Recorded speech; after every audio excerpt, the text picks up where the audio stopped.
I am writing these words with trembling hands as the clock strikes exactly 3:33 a.m. I cannot sleep after what I have just witnessed, or rather, what I was allowed to be shown. 3 weeks ago, I never imagined my life would turn in this direction. I thought I had a firm grasp on the event of the rapture, Christ taking his people from the earth, for I had spent years studying Scripture, memorizing Paul's letters, combing through endless commentaries. Yet everything I thought I knew turned out to be nothing more than a blurred sketch compared to the vision that Jesus revealed to me about those final seconds before it all unfolds. What stunned me most was how different it was from what so many churches have reduced the rapture to a trumpet sounds. We rise to the clouds, and that's it. No. What I saw was far more than that. Those last moments are filled with realities so supernatural, so breathtaking, that they shatter centuries of neat theological debate. I know that by sharing this, some will call me delusional, even heretical, but I cannot keep silent. I must speak, even if it invites scorn. It all began with a letter from a woman named Rebecca. She described her grandmother's final moments before death. After 3 days in a coma, at exactly 3:00 a.m., her grandmother suddenly sat upright, her eyes blazing as though she were seeing another world. She clutched Rebecca's hand and said, "I just saw what will happen in the last seconds before Jesus returns.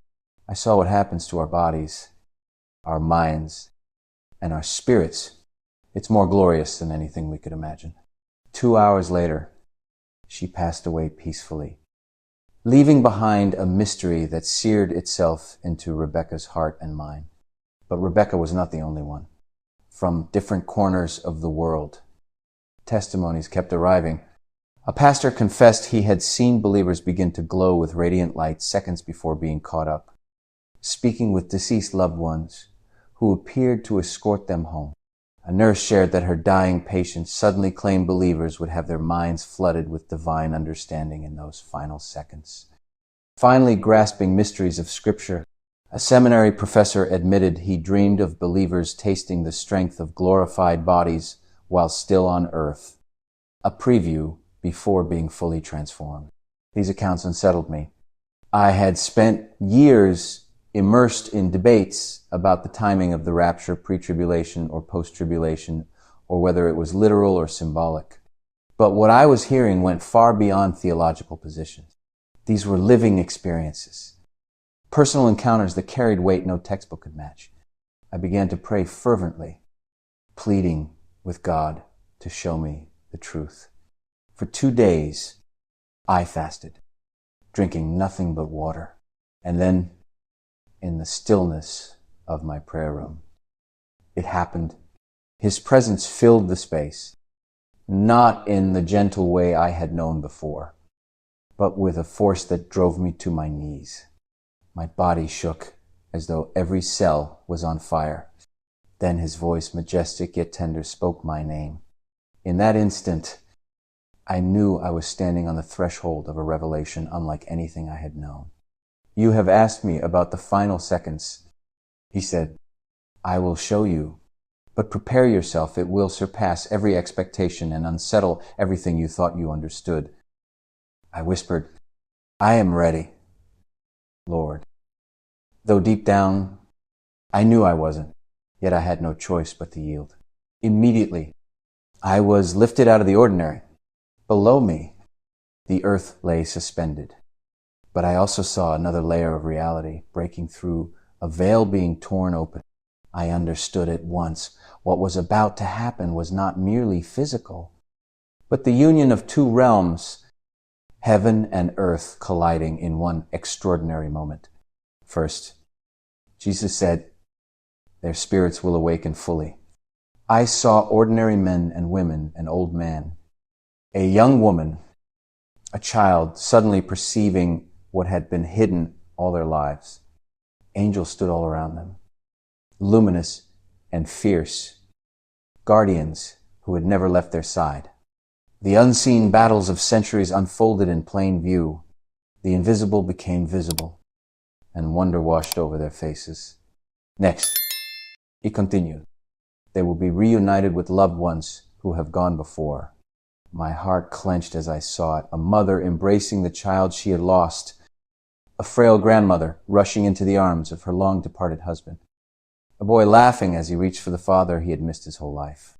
These reunions were not in heaven yet, but right here, in the final heartbeat of earthbound existence.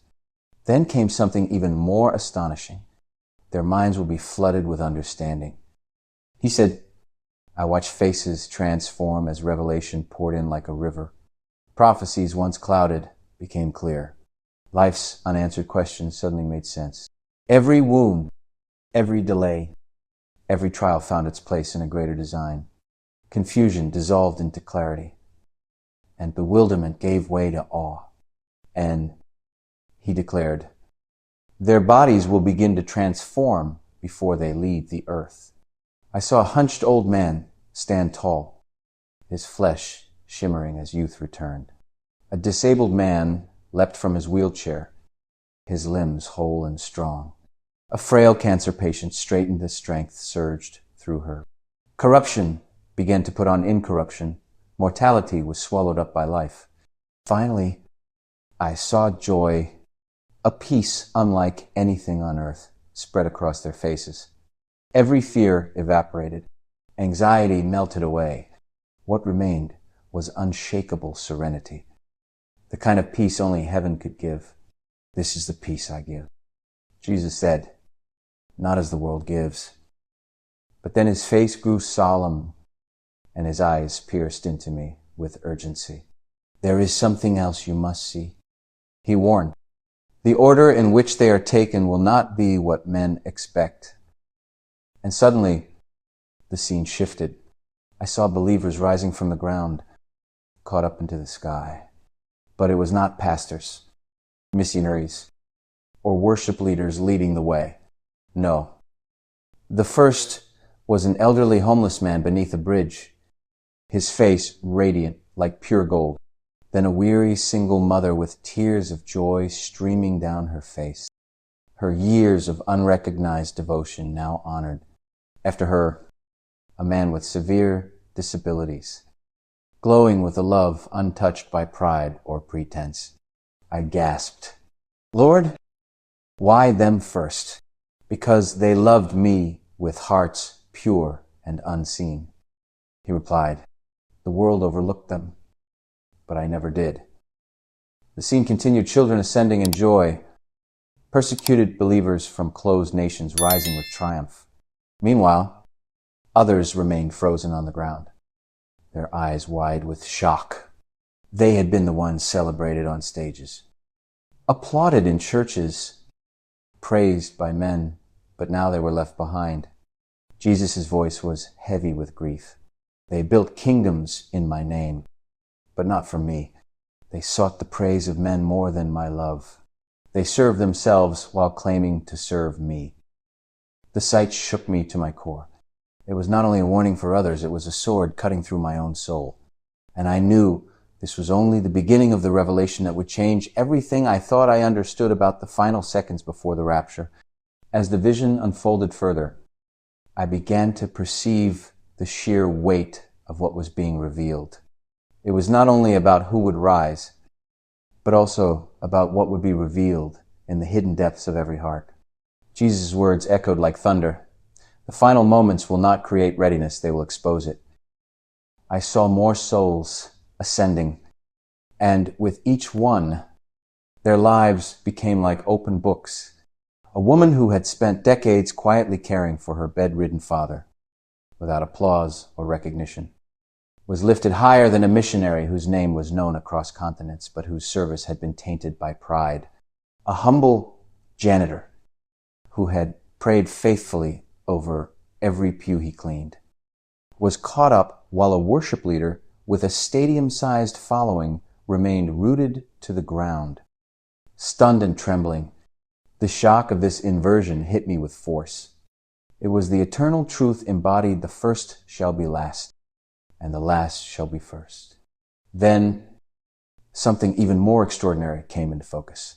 As those who were being transformed continued their ascent, their understanding deepened with each moment. I watched as a father who had lost his daughter in a tragic accident suddenly comprehended how her passing had been used to draw entire families to faith. His tears turned into radiant joy as he realized the hidden purpose behind his pain. I saw a woman who had battled unanswered prayers all her life suddenly recognize how each no had shielded her from roads that would have destroyed her. Gratitude overwhelmed her as she grasped the wisdom of God's refusals. The further they rose, the more they understood. Each mystery unraveled. Each injustice was revealed to have been part of a tapestry more intricate than any human could imagine. What had seemed cruel, random, or meaningless now shone with divine intentionality. And I heard Jesus say, every question will be answered. Every hidden purpose will be revealed. Nothing in their lives will remain unexplained. The physical transformation that had begun on earth now intensified in the air. I witnessed bones realigning, scars fading, and eyes long blind opening with perfect sight, not only to the physical world but to the eternal realm. A man who had never spoken began to sing with a voice that echoed like the sound of many waters. An elderly woman's trembling hands grew steady and strong, her youth renewed, her face glowing brighter with every heartbeat. These were not mere healings. They were previews of eternity itself. The mortal was being swallowed by immortality. The corruptible replaced with incorruptible glory. Then Jesus pointed to the expressions on their faces. "Do you see the peace?" he asked. Indeed, their countenances radiated serenity that no earthly trouble could touch. The fear of death, the weight of sorrow, the torment of anxiety, all evaporated. Their joy was not only relief from suffering, but the fullness of love realized at last. Their laughter was like music, untainted, eternal. It was as if every longing of their souls, every prayer whispered in the dark, had been answered all at once. But then I noticed those who were not rising. They stood below, gazing upward, their expressions twisted with confusion, panic, and despair. Some cried out, "Lord, Lord." Others clung to the ground as though rooted by invisible chains. Jesus' gaze turned sorrowful as he explained, "They proclaimed my name but never knew me. They built ministries but not altars. They loved recognition but not repentance. These final seconds reveal the truth of what they chose." I saw a televangelist pacing in his empty megachurch, the grandeur of his empire now meaningless. A preacher who had drawn thousands with eloquent words remained still, his lips quivering as silence consumed him. A philanthropist who had given millions in charity stood frozen, his eyes hollow, realizing his generosity had been driven by pride, not love. Each one stood in stunned horror as the overlooked rose before them. It was not anger I felt in that moment, but a crushing weight of sadness, for these had lived convinced they were prepared, yet in truth they had substituted religion for relationship. I heard Jesus speak firmly, "Not everyone who says to me, 'Lord, Lord,' will enter the kingdom, but only those who do the will of my Father. Many will claim their works. I will ask only for their hearts." The vision shifted again. I saw children ascending in multitudes, their innocent faces full of wonder. I saw believers from nations ravaged by persecution rising with victory in their eyes, crowns invisible yet unmistakable resting upon their heads. Then I saw ordinary men and women, the hidden saints of everyday life, soaring with joy, a farmer who had prayed while tilling his soil, a teacher who had whispered prayers over every student, a nurse who had cared for the dying as though tending to Christ himself. Jesus turned to me with fire in his eyes. "These are my treasures," he said, "not the ones praised by crowds, But the ones whose faith was pure in secret, heaven sees differently than earth. And in these moments, the truth is laid bare for all to witness. As I watched, something even more staggering unfolded. The ascent itself seemed to trigger an outpouring of divine knowledge. The veil between time and eternity dissolved. Believers began to see not only their own lives, but the entire sweep of history through God's perspective. They saw why nations had risen and fallen, why wars had been allowed, why prayers through centuries had converged into the moment they were now experiencing. Every thread wove into a single tapestry, radiant with divine purpose, and their awe was uncontainable. Their communication also changed. Without words, they understood one another, heart to heart. I saw a woman smile at a stranger beside her, and in an instant, they both knew the stories of each other's lives. A father and son, separated by death years earlier, locked eyes, and instantly every misunderstanding was dissolved. Every wound healed. The unity was deeper than language. It was communion in its purest form. Then came the moment that shook me to the core. The rising believers turned their gaze upward, and I followed their eyes. There he was, the bridegroom, radiant beyond description. His presence filled the skies, his glory brighter than the sun. Yet it did not blind, it illuminated. What stunned me most was not just their reaction, but their recognition. They knew him instantly, not merely as Jesus of the Gospels, but as the one who had walked with them all along. I saw a woman gasp as she realized he had been the stranger who once helped her change a tire in the dead of night. I saw a man break down weeping as he understood Jesus had been the vagrant he had fed in secret, appearing in different forms to receive his love. Each believer suddenly knew that every whisper of peace, every surge of strength, every inexplicable comfort had been him. I have never left you, he said with infinite tenderness, in your darkest nights, in your deepest pain, in your brightest joys. I was with you always. Their worship exploded as they reached for him. Voices united in perfect harmony. Every longing they had ever carried now found its fulfillment. And I realized with trembling awe that this was not just the end of their journey, it was the beginning of eternity itself. The sound of their worship was unlike anything I had ever heard. It wasn't just singing, it was creation itself, responding to its maker. Every voice blended into a single, unbroken note of adoration, carrying the weight of eternity in its resonance. The heavens trembled, and yet there was no fear, only awe, only love, only the undeniable reality that everything humanity had longed for was being fulfilled in that instant. As I stood watching, I realized that what was happening was not limited to individual transformation. The very fabric of the world was shifting. I saw landscapes below changing the earth, quaking not with destruction but with anticipation. Mountains seemed to bow. Oceans rippled with a rhythm that echoed the heartbeat of heaven. And the stars themselves grew brighter as though they were leaning closer to witness what was unfolding. Then Jesus spoke again, his voice carrying through the cosmos with authority that silenced every thought in me.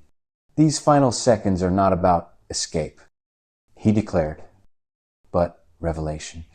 My people are not fleeing the world, they are unveiling what has always been hidden within them, the image of God restored. I turned my eyes to those still on the ground, those who remained behind. Their despair deepened as the truth settled in. Some collapsed to their knees, clutching the earth as though they could anchor themselves against the tide of eternity. Others shouted accusations toward the sky, insisting they had done enough, given enough, prayed enough. Their cries were hollow, their confidence shattered. It was in that moment I understood the tragedy of empty religion more vividly than ever before. The form without the power, the rituals without the relationship, had left them with nothing but regret. But those rising were radiant. Their joy intensified as their glorification drew nearer to completion. I watched a man who had once been broken by addiction, now clothed in strength and purity that shone like fire. I saw a woman who had endured decades of betrayal and loneliness, now crowned with dignity and beauty that no earthly suffering could erase. The unseen wounds of their lives had been transformed into testimonies of triumph, woven into garments of light. And then something remarkable happened as each believer drew nearer to Christ. They began to mirror him more fully. Their eyes gleamed with his compassion. Their faces reflected his majesty, and their movements flowed with his grace.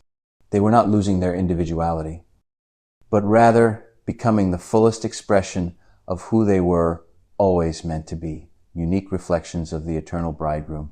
It was as if their identities, long obscured by sin and struggle, were finally unveiled in perfection. Jesus extended his arms, and the space between him and his people seemed to collapse in an instant. They surged forward with irresistible force, drawn not by gravity but by love itself. As they reached him, the embrace was beyond comprehension. Each one experienced him as though they were the only person there. Yet all were united in the same overwhelming intimacy. The paradox was perfect, individual, and collective, personal and cosmic, infinite and immediate. I wept as I watched, not because of sorrow, but because of the sheer magnitude of love pouring from him into them. It was not abstract or distant, it was tangible, fierce, unrelenting. Every scar in their souls, every unanswered cry, every fear that had haunted them was swallowed up in that embrace. They were home at last. But then Jesus turned his gaze back to me, and there was urgency in his eyes. "Jonathan," he said, "this is the destiny of those who are truly mine." But it is not enough for them to anticipate this moment. They must live now in the reality of what is coming. Tell them the preparation is not ritual, but relationship, not performance, but surrender, not reputation, but intimacy. The final seconds will not disguise the truth, they will expose it. He then revealed scenes of believers on earth right now, some kneeling in hidden rooms, pouring their hearts out in prayer, their faces wet with tears, others quietly serving strangers with acts of kindness no one would ever record. They were unnoticed by the world. But heaven's eyes were fixed on them. These are the ones already tasting eternity. Jesus explained, their lives are aligned with heaven's rhythm. When the final trumpet sounds, their transition will be seamless.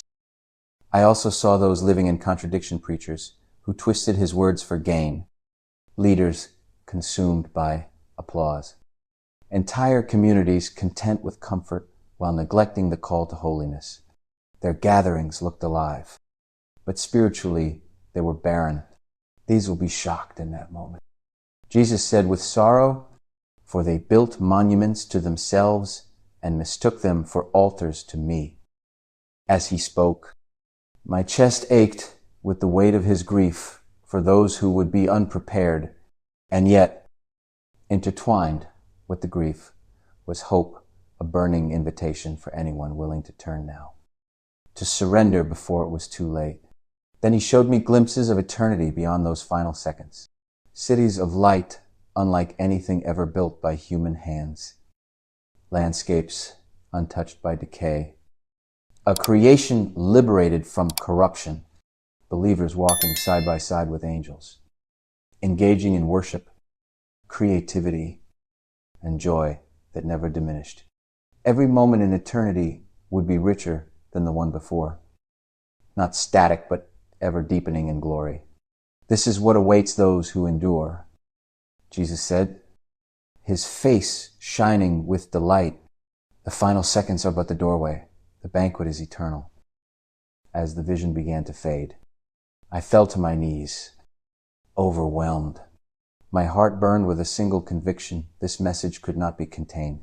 People had to know not in vague metaphors, not in distant theology, but in vivid truth what awaited them, both the glory and the warning. And now, as I recount what I saw, I know these words are not mine alone. They are a call, a summons to examine the heart, to embrace intimacy with Christ, to abandon every illusion that performance is enough.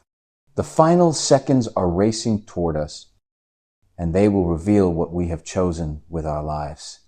Thank you for following this story. Let us know in the comments below if this story has moved you and you'd like to stand with us in bringing more voices of truth and hope to light. Please consider supporting our work. Even the smallest gift helps us continue creating and sharing these powerful stories. You can find the donate link in the description. And of course, don't forget to subscribe so you won't miss the next chapter we're preparing for you.